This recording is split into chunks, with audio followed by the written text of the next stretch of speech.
할렐루야, 성도 여러분, 모두 반갑습니다. 4월 29일 월요일 아침 말씀 묵상입니다.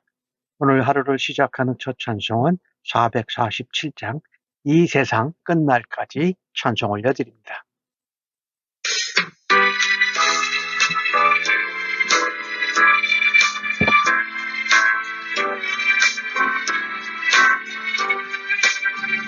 이 세상 끝날까지 주 섬겨 살리니 내 친구 되신 주여 늘 함께 하소서. 주 나와 함께 하면 전쟁도 겁없고 주 나를 인도하면 늘 안심하리라.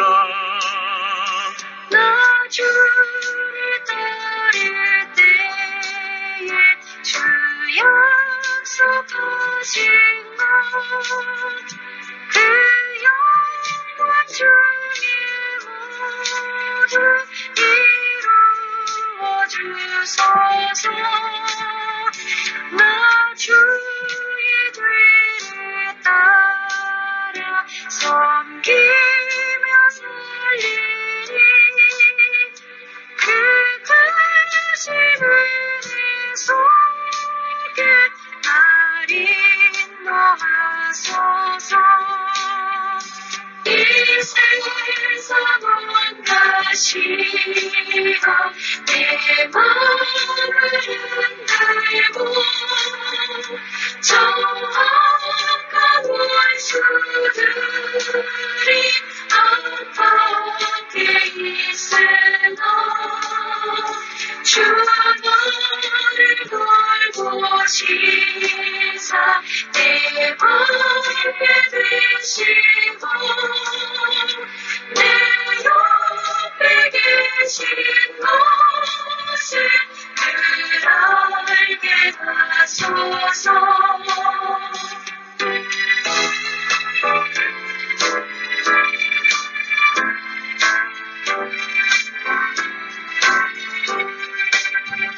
저 영광 빛난 곳을 주와 하겠으니 그 허락하신 것을 늘 사모합니다.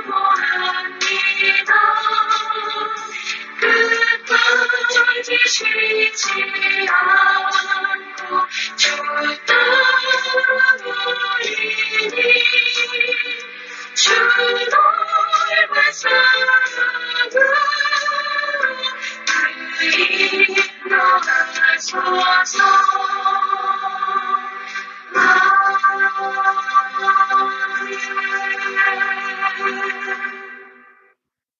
하나님 아버지, 오늘도 새날을 허락하시고 우리로 말씀 가운데 만나고 교제하여 주셔서 감사합니다. 오늘도 주의 음성을 듣고 하루를 살아드리기를 간절히 원합니다.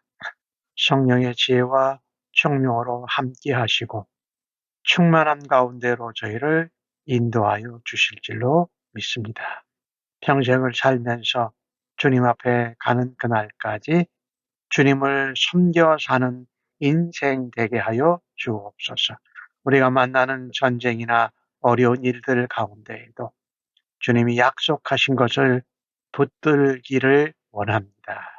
주님의 영광과 은혜 가운데 살아가는 하루 되도록 주여 인도하여 주실 줄로 믿습니다. 감사하옵고 예수님의 이름으로 기도하옵나이다. 아멘. 이 아침에 저희들에게 주시는 하나님의 말씀은 열왕기상 11장 14절로 25절의 말씀입니다. 함께 성경을 읽습니다. 여호와께서 에돔 사람 하닷을 일으켜 솔로몬의 대적이 되게 하시니 그는 왕의 자손으로 에돔에 거하였더라. 전에 다윗이 에돔에 있을 때에 군대 지휘관 요압이 가서 죽임을 당한 자들을 장사하고 에돔의 남자를 다 쳐서 죽였는데 요압은 에돔의 남자를 다 없애기까지 이스라엘의 무리와 함께 6달 동안 그곳에 머물렀더라. 그때의 하닷은 작은 아이라. 그의 아버지 신하 중 에돔 사람 몇몇과 함께 도망하여 애굽으로 가려 하여 미디안을 떠나 바란에 이르고 거기서 사람을 데리고 애굽으로 가서 애굽 왕 바로에게 나아가매 바로가 그에게 집과 먹을 양식을 주며 또 토지도 주었더라. 하닷이 바로의 눈앞에 크게 은총을 얻었으므로 바로가 자기의 처제 곧 왕비 다브네스의 아우를 그의 아내로 삼음에 다브네스의 아우가 그로 말미암아 아들 그누밧을 낳았더니 다브네스가 그 아이를 바로의 궁중에서 젖을 떼게 하매 그누밧이 바로의 궁에서 바로의 아들 가운데 있었더라. 하닷이 애굽에 있어서 다윗이 그의 조상들과 함께 잔 것과 군대 지휘관 요압이 죽은 것을 듣고 바로에게 아뢰되 나를 보내어 고국으로 가게 하옵소서. 바로가 그에게 이르되 네가 나와 함께 있어 무슨 부족함이 있기에 네 고국으로 가기를 구하느냐 대답하되 없나이다. 그러나 아무쪼록 나를 보내옵소서 하였더라. 하나님이 또 엘리아다의 아들 르손을 일으켜 솔로몬의 대적자가 되게 하시니 그는 그의 주인 서왕 하닷 에셀에게서 도망한 자라. 다윗이 소바 사람을 죽일 때에 르손이 사람들을 자기에게 모으고 그 무리의 괴수가 되어 다메섹으로 가서 살다가 거기서 왕이 되었더라. 솔로몬의 일평생에 하닷이 끼친 환란 외에 르손인 수리아 왕이 되어 이스라엘을 대적하고 미워하였더라. 아멘. 열왕기상 11장에서는 솔로몬 왕이 많은 첩과 후궁을 이방 여인으로 들여서 그들을 위해서 산당을 주어지는 일이 나타나면서 솔로몬도 그 하나님을 떠나서 우상 신상을 숭배하는 일에 빠지게 됩니다. 하나님께서 아버지 다윗 왕과 같지 아니한다라고 말씀한다 하십니다. 내가 나와 약속한 언약을 명령과 법도를 지키지 아니하였으니 내가 이 나라를 빼앗아 내 신하에게 주리라라고 합니다. 그리고 하나님께서 또 은혜를 베풀어서 솔로몬의 당대에 그 일이 일어나는 것이 아니라 그 아들 때에 그것이 일어나게 하십니다. 솔로몬이 엄청난 업적을 이루고 성전과 궁전을 짓고 나라를 강하게 하고 여러 나라들을 잘 관계를 맺고 했는데 어려워지기 시작한다라는 것입니다. 즉 오늘 보니까 에돔 사람 하닷을 하나님이 일으켰다. 14절에 말씀하시고 23절에 보면은 엘리아다 아들 르손을 일으켰다. 이래는 수리아의 왕이 되는 사람입니다.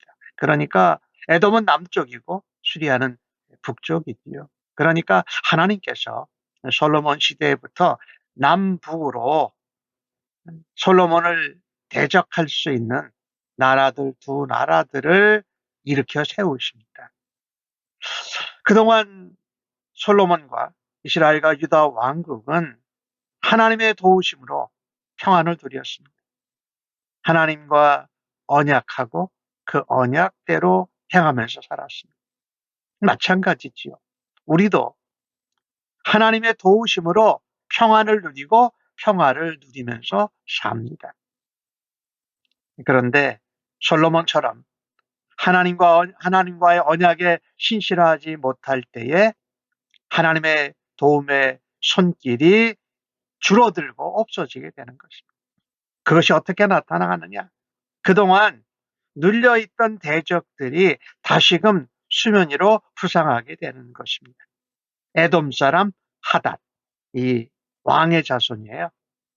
그래서 에돔이 이스라엘의 공격에 무너졌는데 다시 그것을 일으켜 세우는 에돔의 독립운동을 함을 통해서 이스라엘 유다를 괴롭히는 일을 하게 되는 것이지. 또 북쪽에서는 르손을 일으켜서 수리아애가 이스라엘 유다를 괴롭게 한다라는 것입니다. 이것을 보면서요, 하나님의 징계하심은 그동안 눌려있던 대적들이 다시 일어나게 하시는 것이 하나님의 방법이기도 합니다. 하나님은 솔로몬을 징계하기 위해서 에돔의 왕자였던 하닷을 사용하십니다.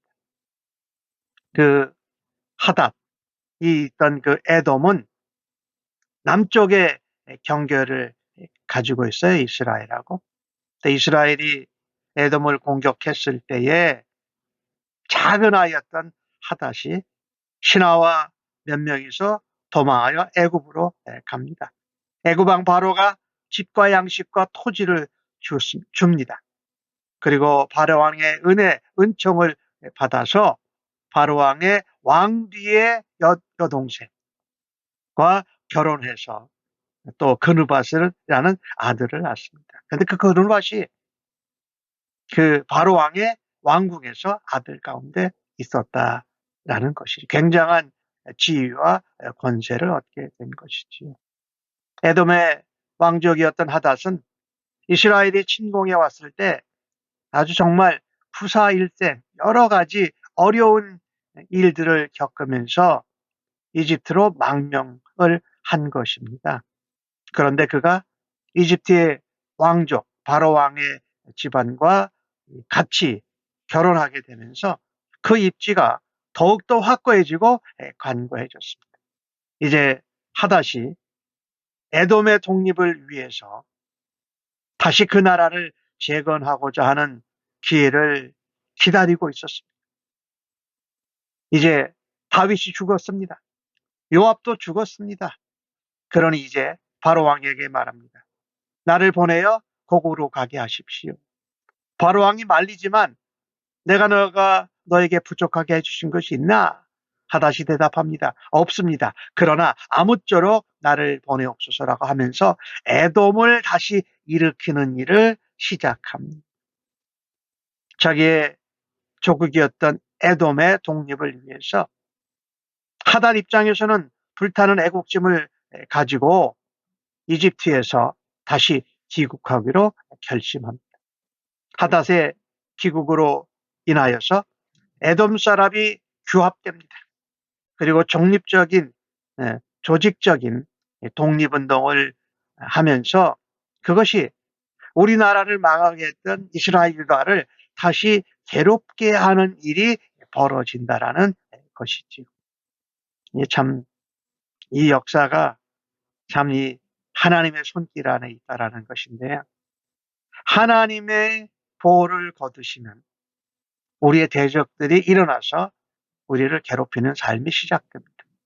하지만 하나님이 그냥 보호를 거두신 것이 아니라 우리가 하나님과의 언약에 신실하지 않고 우상숭배에 빠지게 될 때, 언약에 불순종할 때에 하나님이 보호를 거두시고 괴로운 삶이 대적이 공격하는 삶이 일어난다는 것입니다.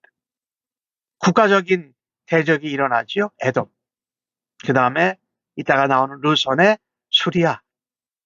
국가적으로 대적자들이 일어나는 것입니다. 우리를 괴롭게 하고 피곤하게 하는 그런 대적의 세력이 커져갈 때가 있습니다. 그때 우리는 무엇을 생각해야 할까요? 우리가 하나님 언약에 대해서 신실하게 순종하지 못한 것은 없는가 하고 돌아보아야 할 것입니다. 이렇게 대적자들이 하나님의 백성들을 괴롭히고 또 들고 일어날 때에 사탄이 거기에 끼어서 그 힘을 유감없이 발휘하지 않습니까? 빨리 하나님의 언약에 신실함에 순종하는 일이 일어나야 할 것입니다. 오늘 이스라엘 북쪽 경계와 맞닿은 수리아, 거기는 하닷 에셀이라는 왕이 있었는데, 소바 왕이 있었는데 이 스바 왕이 도망할 때에 한 신하가 있었어요. 르손이라는 신하가 말하자면 쿠데타를 일으킵니다. 그리고 쿠데타의 대장이 되고 다메섹으로 가서 왕이 됩니다. 이게 수리아라는 나라지요. 그러니 남쪽에서는 에돔이, 북쪽에서는 수리아라는 나라가 솔로몬을 유다를 대적하기 시작합니다. 비록 르손은 다윗 왕의 군대들과 전쟁에서 패한 경험을 가지고 있지만 패잔병들을 규합하고 왕권을 빼앗습니다. 그리고 스스로 왕이 된 사람입니다. 근데 이 수리아가요, 솔로몬 시대로부터 시작해서 이스라엘 경계를 접한 나라들 중에 가장 강한 나라가 됩니다. 참 엄청난 일이죠. 솔로몬 시대에는 이스라엘은 점점 약해집니다. 반면에 수리아는 더욱더 세력을 강화시킵니다. 그래서 이 지역에 패권을 잡은 아주 강대국이 됩니다. 다윗 시대에 격퇴했던 대적 수리아가 솔로몬 시대에 다시 위협적인 나라로 부상하고 있는 이유가 무엇입니까? 다른 것이 아니었죠. 하나님과 맺은 언약의 관계에 신실하게 순종하지 못한 것에 달려 있습니다. 사실은 대적이 커진 것이 아니죠. 암몬이 갑자기 커지고 수리아가 갑자기 커진 것이 아니라 솔로몬이 영적으로 약해진 것입니다. 그러므로 주권자의 주변 대적자들의 힘이 커져가고 신실하게 언약을 순종하지 못하는 으로 인하여서 하나님이 보호를 거두실 때에 괴롭고 대적자들이 공격하는 삶이 시작된다라는 것입니다. 우리는 알아야 합니다. 대적이 갑자기 커진 것이 아니라 우리가 영적으로 신앙적으로 약해지고 빈약해졌다라는 것입니다. 그것은 무엇입니까? 하나님과의 언약, 말씀을 신실하게 순종하지 않고 하나님 아닌 다른 것에 신경을 쓰고 우상숭배에 빠지게 된 것이지요. 과거에 다 격퇴되고 무력해졌던 대적들이 다시금 우리가 하나님 앞에 신실하지 못할 때에 새롭게 나타날 수 있다는 것을 기억해야 합니다. 대적자로 인해서 우리를 괴롭게 하고 힘들게 하는 대적자들로 인해서 혹시 하나님께 불평과 원망하고 있지는 않습니까? 이때 어떻게 해야 될까요? 나를 대적하고 괴롭게 하는 자들이 점점 힘을 얻어갈 때에 우리는 하나님께로 다시금 돌아가야 합니다. 하나님의 언약과 하나님의 말씀에 신실하게 순종하며 하나님의 마음에 드는 그런 삶과 행동을 살아야 할 것입니다. 오늘 본문을 보면서 중요한 것 하나를 또 깨닫습니다. 하닷이라는 사람, 의손이라는 사람이 일어난 것을 보면 하나님의 섭리가 이스라엘 유다 나라에만 있었던 것이 아니에요. 하나님의 주권과 하나님의 사랑과 하나님의 섭리의 계획은 에돔에게도 또 수리아에게도 모든 민족과 왕들이에 미친다라는 것을 깨닫게 됩니다. 그래서 우리는요, 선택받은 구원받은 하나님의 자녀로서 하나님이 우리를 선택하신 목적을 기억해야 합니다. 그리고 하나님과 언약하고 하나님이 말씀하신 것을 순종하며 실행할 때에 하나님의 보호하심과 하나님의 평화와 안정을 누릴 수 있게 되는 줄로 믿습니다. 오늘 본문을 보면서 모든 상황을 주관하시는 하나님의 손길, 그러나 그 손길이 보이지 않을지라도 하나님은 하나님의 뜻과 계획과 목적과 섭리를 따라 역사하고 계신 줄로 믿습니다. 그 하나님께 돌아갈 수 있는 언약에 순종하는 주의 백성들로 오늘도 살아드리시기를 간절히 바랍니다. 하나님, 나의 대적자들로부터 고난과 괴로움이 자꾸 심해져 갈 때에 우선 저희들 자신의 삶을 돌아볼 수 있는 은혜를 주시니 감사합니다. 원망하고 불평하고 하나님으로부터 멀어졌던 것을 다시 되돌리기를 원합니다. 다른 어떤 대적들, 상황들을 바라보지 않고 오직 주님만 바라보기를 간절히 소원합니다. 하나님께서 긍휼을 베풀어 주시고 우리의 다시금 하나님께로 돌아가고 말씀과 언약의 순종함을 통하여서 저희들을 붙들어 주시고 회복시켜 주시옵소서. 감사하옵고 예수님의 이름으로 기도하옵나이다. 아멘.